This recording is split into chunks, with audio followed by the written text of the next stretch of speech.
Mulai hari ini Saudara RAT, saya minta untuk dicopot dari tugas dan jabatannya. Dasar pencopotan dari jabatan struktural adalah pasal 31 ayat 1 PP 94 tahun 2021 mengenai disiplin pegawai negeri sipil. Tegas, Menteri Keuangan Sri Mulyani mencopot Rafael Aluntri Sambodo dari jabatannya di Direktorat Jenderal Pajak. Sri Mulyani juga memerintahkan Inspektorat Jenderal untuk memeriksa kewajaran harta kekayaan Rafael. Pencopotan Rafael berkaitan dengan kejelasan asal harta kekayaannya setelah anaknya Mario menjadi tersangka penganiayaan. Anak pejabat pajak ini disorot karena kerap pamer kekayaan. Saya sudah menginstruksikan kepada Inspektorat Jenderal untuk melakukan pemeriksaan harta kekayaan dan dalam hal ini kewajaran dari harta dari saudara RAT.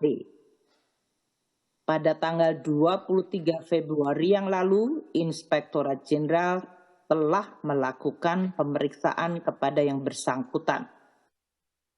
Beberapa saat usai dicopot dari jabatannya, Rafael mengajukan pengunduran diri dari PNS Ditjen Pajak Kementerian Keuangan. Secara aturan, permintaan ini tidak diperbolehkan.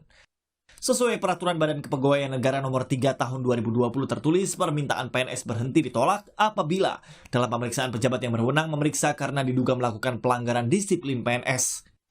Sebelumnya, Rafael meminta maaf atas penganiayaan yang dilakukan anaknya. Rafael menyebut siap diperiksa terkait harta kekayaannya. Terkait pemberitaan mengenai harta kekayaan saya, sebagai bentuk pertanggungan jawab, saya siap memberikan klarifikasi terkait harta kekayaan yang saya miliki. Saya siap mengikuti seluruh kegiatan pemeriksaan oleh Inspektorat Jenderal Kementerian Keuangan. Kasus ini menjadi perhatian publik karena mobil yang dikendarai tersangka saat menganiaya menggunakan plat palsu. Selain itu, polisi menduga mobil tersangka menunggak bayar pajak. Dalam laporan harta kekayaan ayah tersangka, Rafael Aluntri Sambodo, mobil tersebut per 31 Desember 2021 belum dilaporkan. Meski demikian, terbuka peluang kendaraan ini baru saja dibeli. Hanya saja, kendaraan ini sering dipamerkan tersangka melalui akun media sosialnya. Data LHKPN per 31 Desember 2021 sebagai pejabat, harta kekayaan Rafael mencapai 56,10 miliar rupiah. Kekayaan dan harta Rafael terdiri dari 11 lahan dan rumah senilai 51,9 miliar rupiah. Selain itu, 2 mobil senilai 425 juta rupiah serta harta bergerak, surat berharga, kas dan harta lain sebesar 2,53 miliar rupiah. Harta kekayaan Rafael sebagai pejabat eselon 3 menjadi sorotan publik. Di Perpres nomor 37 tahun 2015 disebutkan gaji pokok eselon 3 berkisar 2,9 juta rupiah hingga 5,2 juta rupiah per bulan. Sementara tunjangan kinerja tertinggi eselon 3 bisa mencapai 46,4 juta rupiah. Seluruh pejabat wajib melaporkan harta kekayaan ke LHKPN setiap tahunnya. Data LHKPN per 23 Februari 2023 tercatat 43,13% jajaran Kemenq belum melaporkan harta kekayaan 2022 ke KPK. Sementara 56,87% sudah melapor.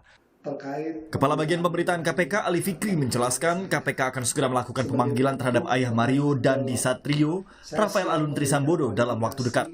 Pihaknya akan menelusuri aliran dana kekayaan dari Rafael yang dinilai tidak wajar.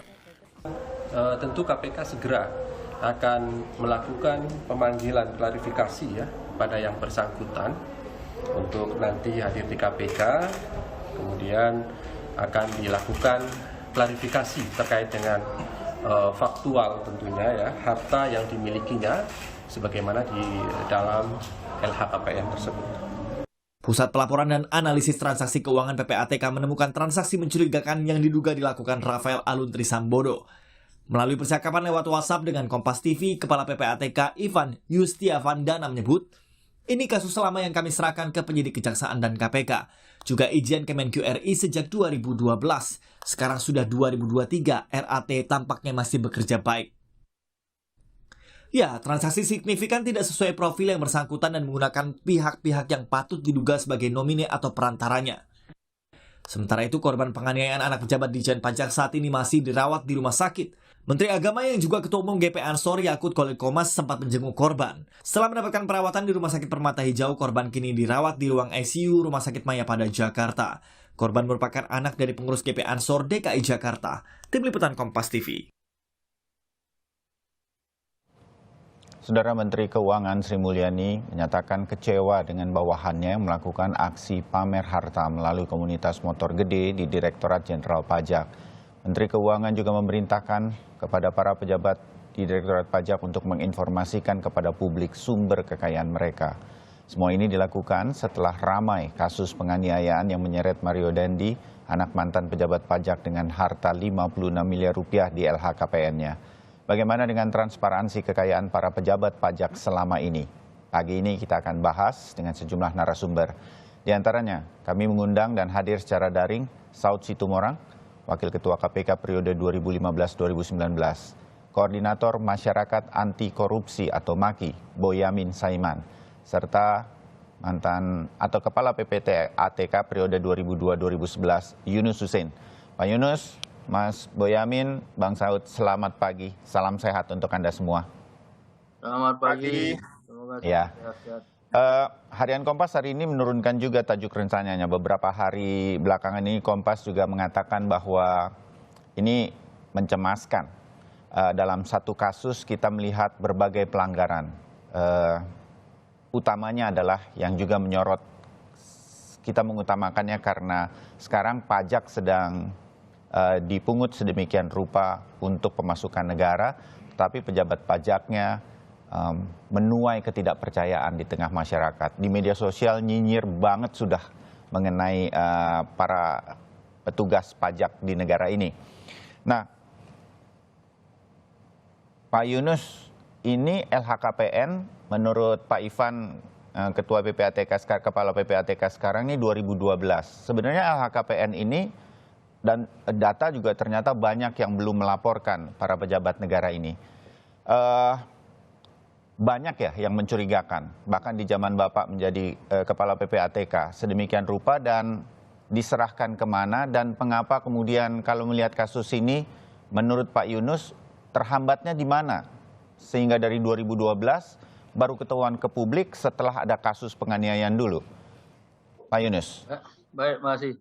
Jadi untuk menjawab ini harus diperjelas dulu. Ada LHKPN yang dibuat pejabat belum disentuh oleh KPK ataupun PPATK, dan LHA, laporan hasil analisis atau misalnya laporan hasil pemeriksaan PPATK. Ini dua hal yang sangat berbeda ya.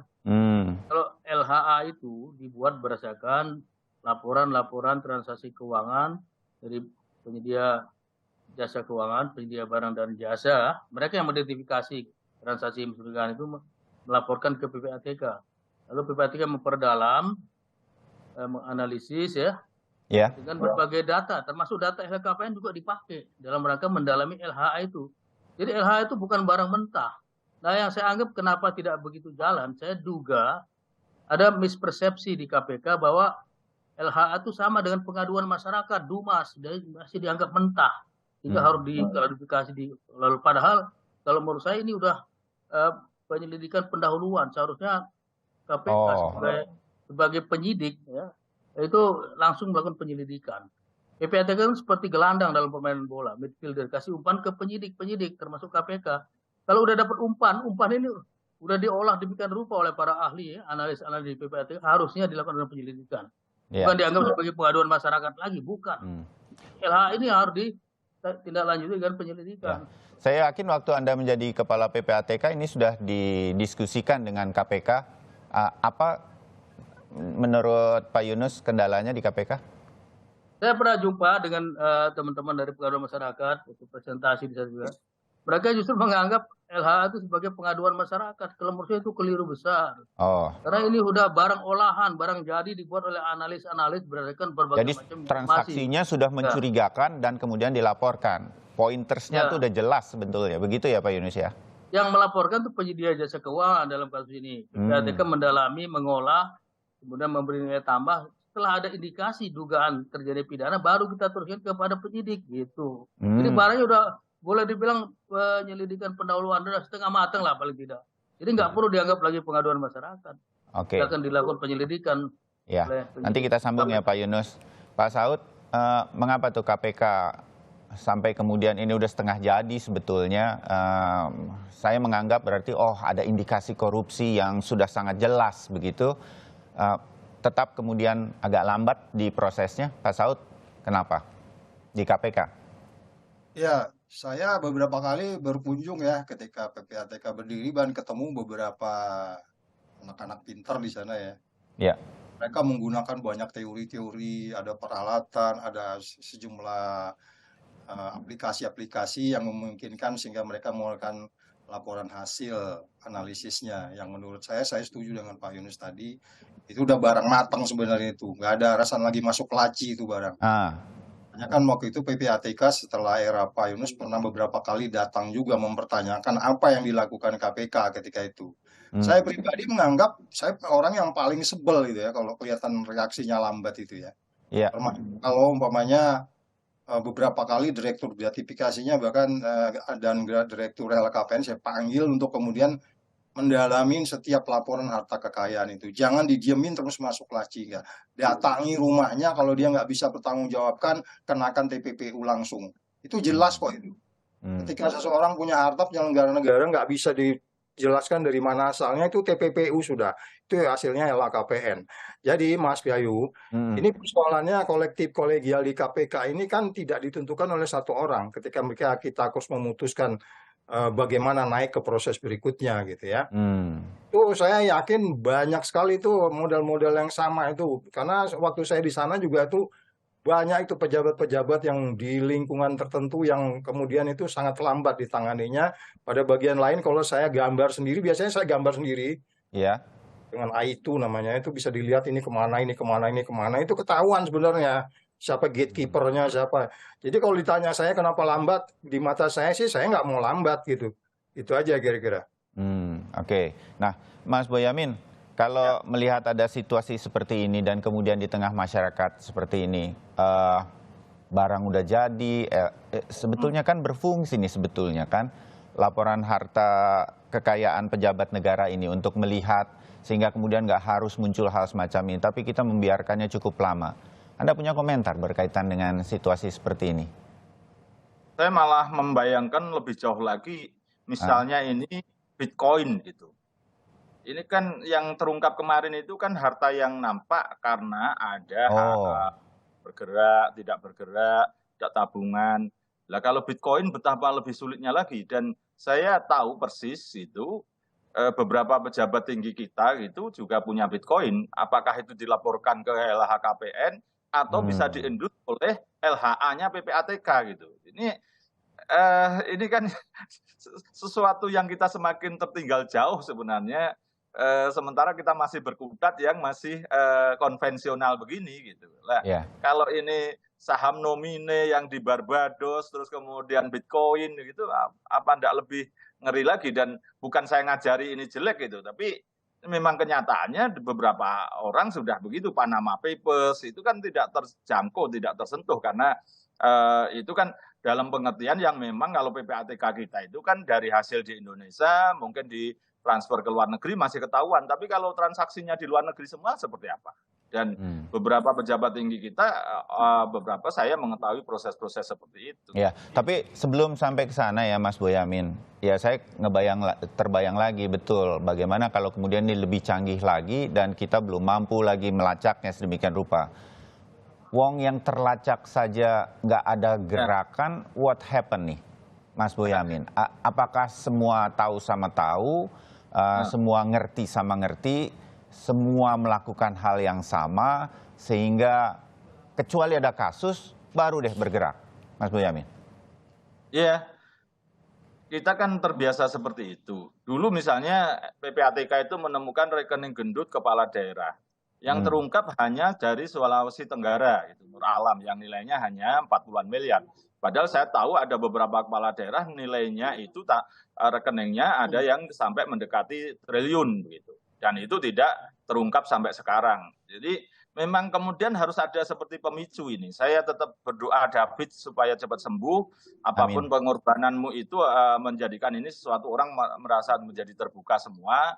Dan sayangnya memang beberapa kali saya mengajukan gugatan pra-peradilan itu ketika berkaitan dengan temuan PPATK ataupun berkaitan dengan kasus korupsi seperti EKTP segala macam, sebenarnya mudah untuk penegak hukum malah menjadikan ini sebuah instrumen untuk pembuktian. Karena apa? Sudah ketahuan uangnya ada di mana dan berapa begitu. Jadi seperti kemarin di Kejaksaan Agung itu relatif itu juga menggunakan dasar dari PPATK. Memang istilahnya itu memang tidak bisa dibuka karena ada rahasia yang memang tidak boleh dibuka temuan PPATK. Tapi kalau penyidik kan boleh gitu demi penegakan hukum. Boleh, Nah, boleh. inilah yang pada posisi inilah menurut saya memang penegak hukum kita belum terengginas dan kemudian pada hal yang lain itu ada dugaan yang juga nakal malah digunakan untuk pemerasan gitu. Jadi ini yang sesuatu yang sangat kita prihatinkan posisi-posisi seperti ini gitu. Jadi ya sebenarnya saya pengen maju ke Mahkamah Konstitusi sebenarnya.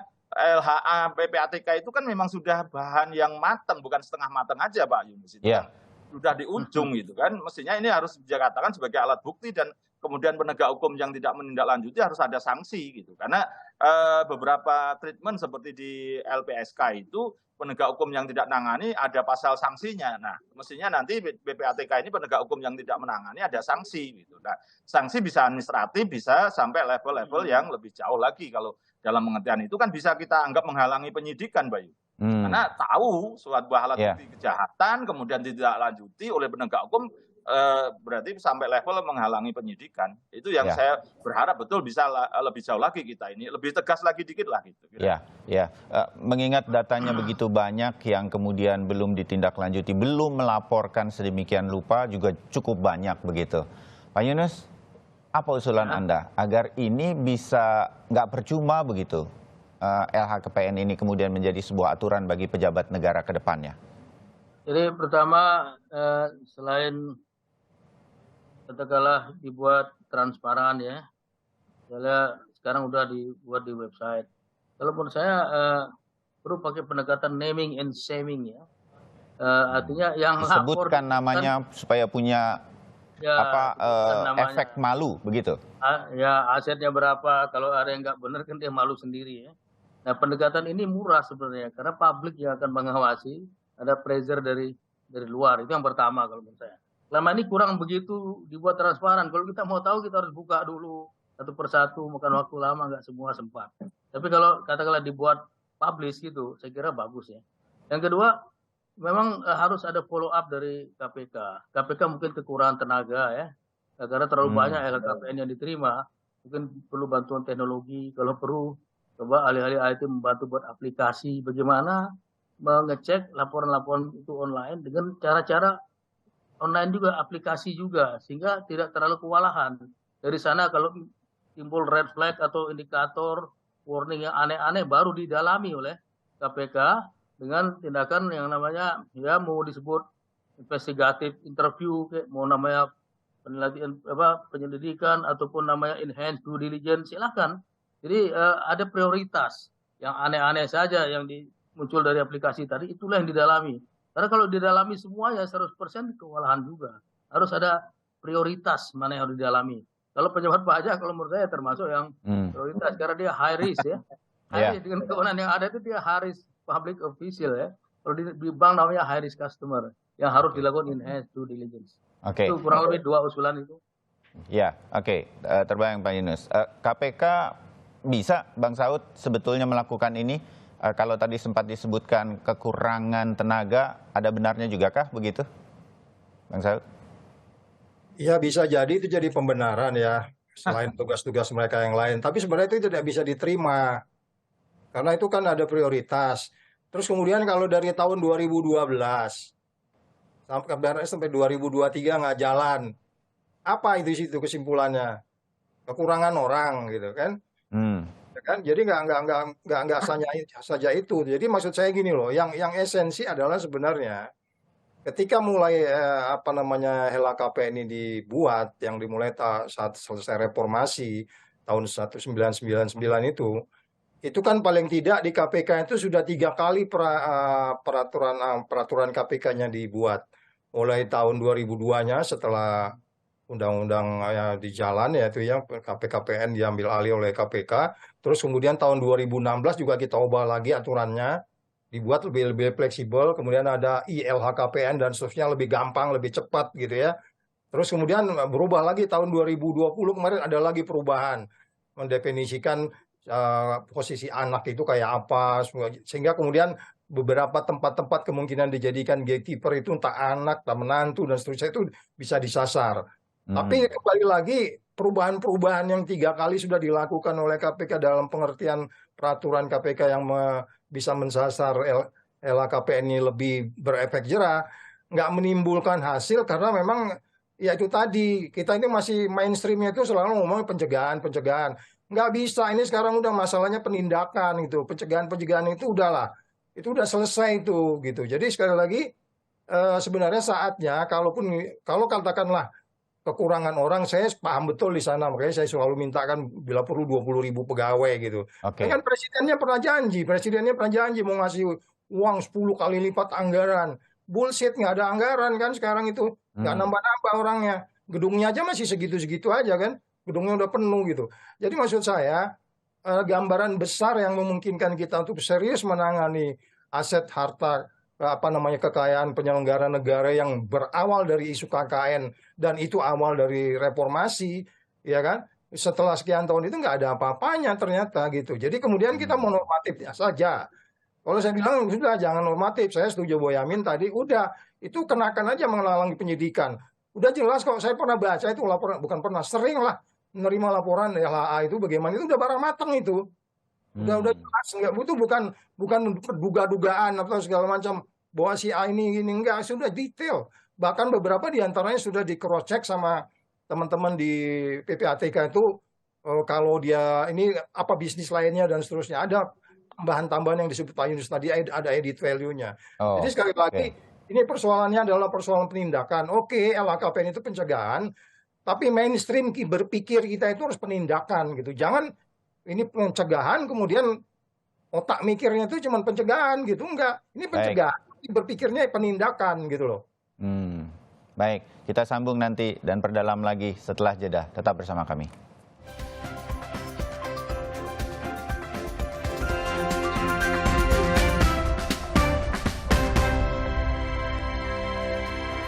Masih bersama Saud Situmorang, mantan Komisioner KPK, Yunus Hussein, mantan Kepala PPATK, Pusat Pelaporan dan Analisis Transaksi Keuangan, Boyamin Saiman, Koordinator MAKI Masyarakat Anti Korupsi Indonesia. Mas Boyamin, kalau ngelihat sistem bekerjanya, seharusnya kan nanti Pak Saud menanggapi lagi, di KPK-nya ini harusnya udah bisa lebih cepat gitu untuk ditangkap sedemikian rupa upaya-upaya pelaporan yang sudah barang jadi nih. Ada LHKPN yang mencurigakan. Mas Boyamin, jadi di mana titiknya sehingga kan saya secara umum mengatakan jangan takut KPK-nya karena mungkin ada high profile pejabat dan lain-lain begitu, Mas Boyamin. Ya, sebelum ke sana pun kan ada pernyataan yang menurut saya salah gitu kan. Bahkan sampai Paduka Yang Mulia Presiden Jokowi pun mengatakan jangan pamer. Berarti hanya jangan pamer kan gitu kan. Berarti disuruh menyembunyikan gitu. Jadi ini yang setuju juga saya dengan kalimat itu ya. Kalau hanya dibilang jangan pamer berarti boleh punya tapi jangan diungkap gitu. Nah, Bu Sri Mulyani baru aja kemarin 2 hari yang lalu kan juga begitu karena pamer segala macam, jangan pamer gitu. Nah, berarti kan kalau disembunyikan boleh dong malahan kan gitu kan jadinya kan. Nah, ini sesuatu yang salah bahwa mestinya statementnya apapun Anda menyembunyikan akan kami kejar gitu kan. Pamer tidak pamer tetap akan kami tindak. Harusnya kan begitu posisinya dan itu bukan hanya narasi aja ditindaklanjuti seperti kejadian yang ini. Apapun David itu korban dari sistem Kementerian Keuangan yang belum tata kelola yang baik, belum menghindari salah laku.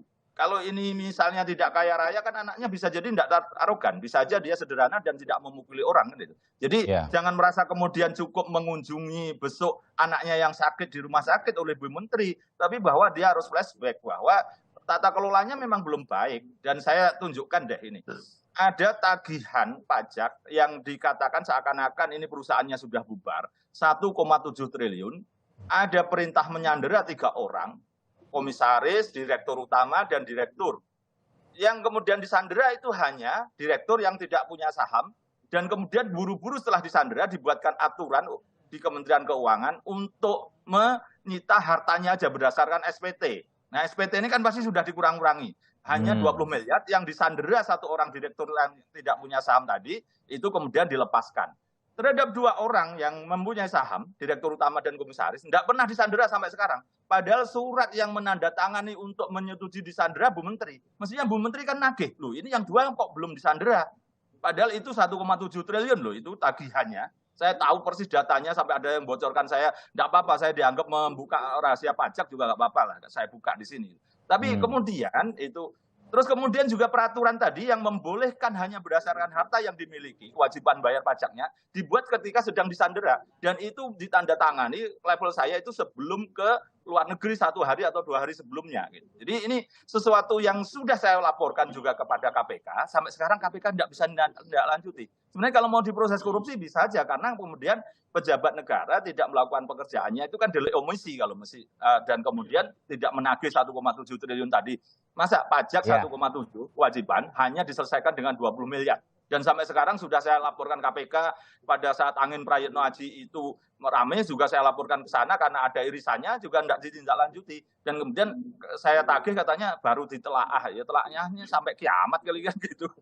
Ini yang banyak hal-hal yang kasus ini sebenarnya pada belum kaitannya yang dengan kemarin KPK OTT itu perusahaan-perusahaan besar tidak disentuh, yang disentuh hanya konsultan pajaknya. Gitu. Nah, padahal untuk membayar nyuap itu kan dari perusahaan. Yang ini baru hanya level-level bawah gitu kan. Yang ditangkapi ada pegawai pajak dan konsultan pajaknya. 3 perusahaan besar itu juga belum disentuh. Jadi inilah menurut saya tata kelola yang baik itu belum tersentuh, minimal dari keteladanan aja belum ada. Gitu. Jadi bagaimana kita berharap ini sesuatu yang akan lebih baik masyarakat lebih dipedulikan gitu. Karena keteladanan di instansi masing-masing aja belum ada untuk bagaimana tertib, administrasi, terbuka, transparan segala macam tidak ada. Dan disinilah sesuatu yang bagaimana baru juga kemarin itu juga yang baru misalnya bukan hanya di pajak, di bea cukai, barang-barang masuk mewah, bea masuk juga jadi terhutang. Kemudian ada sesuatu yang kecil dikejar-kejar, yang besar malah tidak gitu. Dan politisi ada yang memasukkan mobil lewat pelabuhan kecil di luar Jawa. Saya tahu persis. Dan itu semua hal. Terus kemudian kalau nanti datanya kasihkan saya. Loh, data itu ada di mereka, kok saya bocorannya juga dari mereka. Ada masih orang yang baik, ada yang idealis membocorkan ke saya gitu. Jadi ini ketawa aja seperti ayam dan telur, Bayu mau duluan yang mana. Padahal mereka yang punya datanya. Ya, saya melihat hilirnya bahwa sebetulnya kan sudah ada kekuatan bagaimana ini kalau udah ada mencurigakan itu nggak perlu harusnya udah bisa ditindaklanjuti. Saya jadi tahu pagi ini, masyarakat jadi tahu pagi ini kalau menonton Kompas TV dari Pak Yunus Hussein itu udah tinggal cetak gol. Tapi ada sedikit kendala di KPK, nanti saya perdalam di Pak Saud. Tapi Pak Yunus gini, kalau dengarkan dari Mas Boyamin, tata kelola di instansi-instansi kita masih memungkinkan. Kemudian seseorang, apalagi pejabat negara yang hartanya sebetulnya bisa terukur, jadi bukan main. Nah, saya mau katakan bahwa LHKPN ini ada bagusnya, sedemikian rupa ya Pak Yunus, karena jadi ketahuan dia punya berapa dan segala macam. Agak susah ya menghindar dari LHKPN itu, sehingga mungkin banyak juga yang males atau takut melaporkannya. Karena LHKPN ini benar-benar akan terbongkar begitu. Berapa sih harta saya kalau saya jadi pejabat publik dan saya harus isi LHKPN itu sulit ya bagi saya, bagi siapapun untuk tidak melaporkan. Begitu ya Pak Yunus ya? Kok banyak banget yang nggak ngelapor Pak? Ya banyak itu karena laporannya terlalu banyak juga. Mungkin waktu saya dulu lapor ada 30 berapa satu halaman. Malas mungkin ya, agak ribet. Kalau di Amerika saya pernah tanya cuma 9 halaman ya. Dan sebenarnya LKPN itu tidak jadi jaminan. Tidak juga masuk LKPN lalu sah, tidak. Anggap legalisir juga tidak. Karena lapor itu ada 2. Ada 3 macam lah. Pertama jujur sesuai harta. Yang kedua di markup. Apa perlunya markup? Ya untuk mengakomodir, untuk melegalisir penambahan kekayaan yang tidak wajar. Kalau udah di markup duluan ya udah tersalur. Catat. Yang ketiga markdown. Kalau markdown disembunyikan. Dia nggak mau kelihatan, dia sembunyikan. Tidak dilaporkan mobilnya, itu markdown. Ya, artinya tidak sesuai dengan keadaan yang sebenarnya lebih rendah. Jadi semua itu terjadi sebenarnya. Banyak markdown. Banyak juga yang saya mau sampaikan Pak, gitu. Tapi PPATK tuh bisa tahu ini markup atau markdown itu pasti bisa ketahuan, begitu Pak? Ya, PPATK punya akses terhadap LHKPN karena kerjasama dengan KPK. Industri keuangan juga kita berikan. Tapi yang harus mengecek pertama kali LKPN itu sudah tentu KPK sesuai dengan fungsi pencegahan dan dia yang terima. Mungkin kekurangan tenaga, kekurangan anggaran dan lain sebagainya itu ya perlu diperkuat ya. Sama perlu pakai katakanlah teknologi biar lebih cepat, perlu pakai prioritas ya. Yang high risk public officer mungkin jadi prioritas karena risiko tinggi. Pendekatannya risk management gitu. Dan kalau sudah dianalisis, sudah diverifikasi, hasilnya tolong publik dikasih tahu juga gitu. Jadi ada naming and shaming tadi. Publik bisa memberikan semacam market disiplin lah gitu. Memberikan penalti sosial gitu. Ini kan agak murah kalau penalti sosial. Ya. Oke, terbayang. Iya Pak Yunus. Nah Pak Saud, sedikit dong saya ingin menggali lagi apa yang kemudian di KPK. Karena ya selama ini kalau ada indikasi terjadinya korupsi, data dari KPN ini kan sudah, kalau Mas Boyamin tadi bilang udah nggak separuh jadi, udah jadi itu barang begitu. Tapi kemudian masih ada kendala kemudian di KPK. Kalau Pak Saud masih di sana mungkin masih adalah beberapa yang bisa Pak Saud tarik begitu tadi di ceritanya. Jadi bagaimana dong KPK-nya ini, satu hal nanti tata kelola di masing-masing kementerian, lembaga pemerintah harus dibenahi. Karena kalau enggak, mereka akan malu sendiri. Kita berharapkan begitu. Nanti mereka kena sendiri nih. Tapi efek jerahnya kan sekarang kita berharap pada KPK yang mendapatkan laporan dan ini barang jadi gitu. Pak Saud, apa yang sebetulnya bisa dilakukan? Kalau di KPK-nya masih sulit, kekurangan dana, Pak Saud mau ngomong ke siapa deh? Mudah-mudahan didengar gitu. Pak Presiden mudah-mudahan mendengar juga bahwa ini jadi percuma. Kalau hanya kemudian digadang-gadang begini, begitu udah ketahuan, sedemikian rupa nggak ditindaklanjuti. Percuma kita, Pak Saud. Ya, coba aja deh kalau lihat Ibu Sri Mulyani ngomong, Presidennya ngomong, para menteri terkait ngomong, terus kemudian para swasta ngomong. Itu mereka paham benar itu yang namanya GRC itu, Governance Risk Compliance ya.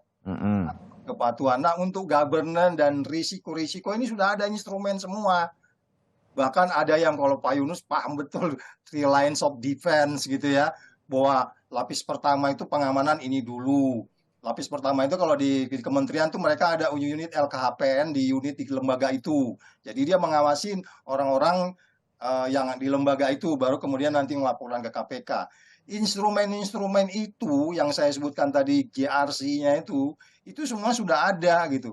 Dan itu tinggal online, LHKPN itu deg itu nyampe hari itu juga ke KPK. Ya kan, cuman bagaimana sekarang persoalannya adalah ketika kemudian mereka melapor itu kita bertanya. Kalau saran saya sebenarnya kalau dia umpamanya menteri, itu sebaiknya yang ngisi sendiri tuh. Biar ketahuan dia bohong di situ. Tapi kalau disuruh sama staf, ya udah gitu loh. Coba menterinya suruh login, terus ngisi sendiri. Hati nuraninya baru main di situ gitu. Bila perlu dikasih online gitu kalau. Maksud saya gini loh. Kalau kita hanya berpikirnya sangat normatif, yaitu artinya dari sisi pencegahan seperti saya bilang tadi, ini akan begini terus. Jadi baik kita sebagai katakanlah wajib lapor LKPN dan wajib pemeriksanya, ini harus sama-sama berpikir bahwa ini pencegahan, tapi berpikirnya itu harus investigatif, jadi harus detail. Oke. Kalau umpamanya orang melaporkan hartanya cuma sekian, itu sepertinya kalau Pak Yunus bilang itu cenderung 20 kali lebih itu disembunyikan. Itu yang muncul itu Pak Yunus ada teorinya itu. Itu biasanya 10, itu di belakang itu ada 30 itu. Nah, kalau kita nggak curiga kayak gitu, ya udah seperti saya bilang, ya udah laporin, selesai gitu aja. Jadi ada perlu pemikiran yang revolusioner dalam kaitan penindakan, dan sekali lagi tone at the top-nya itu penting. Ya, suara dari atas itu seperti apa? Suara dari menterinya, suara dari direkturnya, terus ke bawah ya. Makanya saya katakan juga sekarang ini kita kan baru eselon 1, eselon 2 dan seterusnya. Kan kita punya pengalaman juga di instansi keamanan kemarin, uang itu di gatekeeper-nya kepada pangkat yang paling rendah. Ya kan? Nah, itu kan jadi nggak ada alasan sebenarnya kalau eselon 1, 2, semua pegawai negeri, semua polisi, semua tentara harus lapor gitu loh. Jadi ini baru selentak membawa efek jerah yang cukup kuat gitu. Karena yang merampok itu tidak hanya satu Rubicon. Anda $1 aja itu ngerampok di negeri ini, nggak bisa kayak begitu. Kesempatan ngerampok 3 triliun, Anda ngerampok 3 triliun. Jadi Boleh maksud saya saya sambung, Bayu? Iya. ada yang revolusioner yang harus kita Bentar, ubah. Mas Boyamin. Iya. Ya. Oke, Mas Boyamin gini ya. Tindakan tegas dari Kementerian Keuangan, Bu Sri Mulyani dan lain-lain tentu menjadi ya sebutlah tetap ada apresiasinya begitu. Tapi pagi ini ternyata sedemikian rupa carut marutnya dari hulu sampai ke hilirnya bahwa pejabat negara itu memang mampu untuk menyembunyikan banyak hal berkaitan dengan harta kekayaannya. Apa dong, Mas Boyamin, yang bisa bikin kita ini optimis berkaitan dengan situasi seperti ini, sehingga kami nih netizen, rakyat tidak nyinyir, tidak punya prasangka buruk lagi. Paling tidak optimismenya ke arah sana. Momentum dari kasus ini bisa nggak kita harapkan, Mas Boyamin? Ada 3 dulu. Berkaitan dengan Pak Saud tadi yang penyimpan uangnya ternyata yang paling rendah. Itu saya punya catatan 2 yang terkait kemarin dengan rame-rame pembunuhan Joshua itu, bahkan yang diduga nyimpen duit itu tenaga harian bahkan gitu. Iya. Dan misalnya di Kementerian Perdagangan itu ada istilahnya dulu oknum itu juputor, juru pungut, juru setor, itu malah orang swasta begitu yang menjadi penghubung gitu. Terus kedua adalah kepatuhan terhadap itu sebagai bentuk LHKPN pun saya kemudian keadaan teres jadi detektif partikelir itu saya mampu menemukan misalnya eselon 2 di Kejaksaan Agung itu punya rumah di Jalan Ayub yang besar, itu saya cek di LHKPN juga nggak ada. Jadi keteladanan ini bukan hanya dari birokrat kita, dari penegak hukum pun juga ya tidak patuh gitu. Jadi ini yang berkaitan dengan proses-proses itu gitu. Saya yang partikelir aja bisa kok melacak itu kalau mau pas kebetulan ada interest begitu. Saya temukan rumahnya mewah di Jalan Ayub itu Pejaten Barat begitu, dan kemudian saya cek di LHKPN-nya nggak ada itu. Dan itu saya yakin nilainya pasti besar, rumah mewah dan 2 lantai dan kemudian luas begitu juga begitu. Jadi ini yang sesuatu yang memang keteladanan dari sisi itu aja memang rata-rata pejabat kita itu menyembunyikan harta kekayaannya. Itu udah bukan rahasia Boyamin lagi sebenarnya, rahasia umum.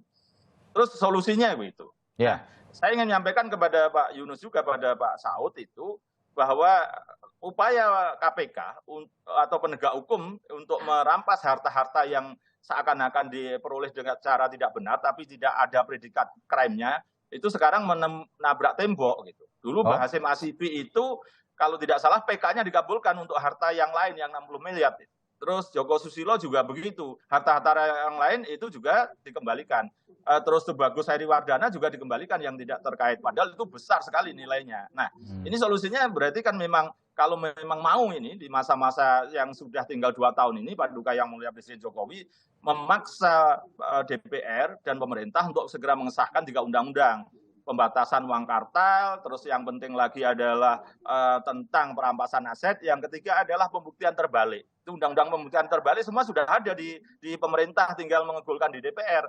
Nah, kalau memang tidak mau dibuat aja Perpu, sekalian ketahuan siapa sebenarnya yang tidak mau menghendaki ini disahkan begitu. Siapa-siapa nanti kalau perlu voting sehingga rakyat bisa menghukum mereka tidak memilih pada posisi periode pemilu berikutnya. Ini solusi yang paling gampang sekarang ini adalah dilakukan itu, mengesahkan 3 undang-undang ini. Undang-undang perampasan aset, undang-undang pembuktian terbalik, dan juga terakhir adalah pembatasan uang kartal. Kalau itu tidak dilakukan, bullshit lagi deh. Udah, kita nggak usah bicara IPK kita akan naik atau bicara bahwa ini pemerintahan baik mengelola dan segala macam tata lakunya seperti apa, adalah sesuatu yang tidak bisa kita harapkan lagi, Bayu. Masih. Ya, oke. Pak Yunus, mungkin dari Anda sedikit saja harapan. Bagaimana kemudian agar ini semua sesuai dengan awal dibentuknya laporan harta kekayaan ini memang bisa berdaya guna? Selain komprehensif tadi dari Mas Boyamin, Pak Yunus. Jadi pertama RUU perampasan aset yang kita mulai sejak 2008 ya, sekarang udah 2023 ya. Di DPR tolong diselesaikan ya. Oke. Kemudian di dalamnya ada illicit enrichment, ada pembuktian terbalik juga ya di dalam undang-undang perampasan aset tindak pidana tadi. Dasarnya bisa saja nanti ada LKPN, ada SPT dan penelitian lainnya. Kemudian kalau ini udah jadi, di Indonesia ini kan seringkali jauh panggang dari api. Aturannya A, pelaksanaannya bisa bukan A, bisa D misalnya. Nah, selain sosialisasi juga konsistensi. Contoh dari atas ya, sebagai role model perlu sekali. Di Indonesia itu kenapa banyak korupsi terus? Karena orang kita nggak bisa bedakan mana halal dan haram. Banyak konflik of interest. Contoh dari atas sangat-sangat sedikit sekali. Ya kalau anjlok CPI-nya dari 38 menjadi 34 kalah sama Timor Leste misalnya, itu maklum saja karena kita semua salah ya. Tidak bisa bedakan halal haram, contohnya dari atas tidak ada. Nah nanti kalau udah ada ketentuan itu silahkan tadi dilaksanakan dengan prinsip risk management sehingga ada efisiensi, ada prioritas. Kemudian tolong pinjam tenaga publik, hasilnya diumumkan kepada publik kalau ada yang menyimpang. Sehingga ada sanksi sosial, itu perlu. Sebenarnya nggak banyak makan ongkos sanksi sosial itu. Yeah. Tapi efektif itu tolong dimanfaatkan juga. Diatur supaya bisa didisclose mana yang menyimpang setelah dilakukan verifikasi tadi. Itu saja sementara dari saya. Ya, baik. Pak Yunus. Apa istilahnya ucapan terima kasih itu dianggap halal gitu, Bayu. Jadi konflik kepentingan seperti Pak Yunus tadi, orang tidak memahami bahwa itu tidak boleh. Loh ini masa terima kasih nggak diperbolehkan? Nah habis terima kasih nanti lama-lama pemerasan, Bayu. Itu yang sangat prihatin kita. Ya, itulah yang sebetulnya kita sudah tahu selama ini dan masih tampaknya terus terjadi. Pak Yunus, Bang Saud, Mas Boyamin, terima kasih untuk diskusinya. Kita belum dengar nih Pak Presiden Jokowi menanggapi kasus ini. Kita berharap ada komen dan dikawal momentum dari Kementerian Keuangan mengenai kasus ini untuk para pejabat publik di bawah Pak Presiden Jokowi yang sisa 2 tahun, seperti juga mengawal kasus pembunuhan terhadap Brigadir Joshua. Bapak bisa, Pak Presiden, mengawal IKN dalam waktu yang sangat singkat. Kita meyakini itu. Ini mudah-mudahan juga bisa dikawal oleh Presiden Jokowi di masa tersisa 2 tahun. Mudah-mudahan itu. Kalau tidak, percuma juga kita ngobrol pada pagi hari ini. Tapi mudah-mudahan ini mengingatkan kita semua pentingnya seorang pejabat negara untuk mendapatkan kepercayaan murni dari publik. Terima kasih untuk diskusi kali ini. Kita ketemu lagi di diskusi yang lain. Selamat pagi.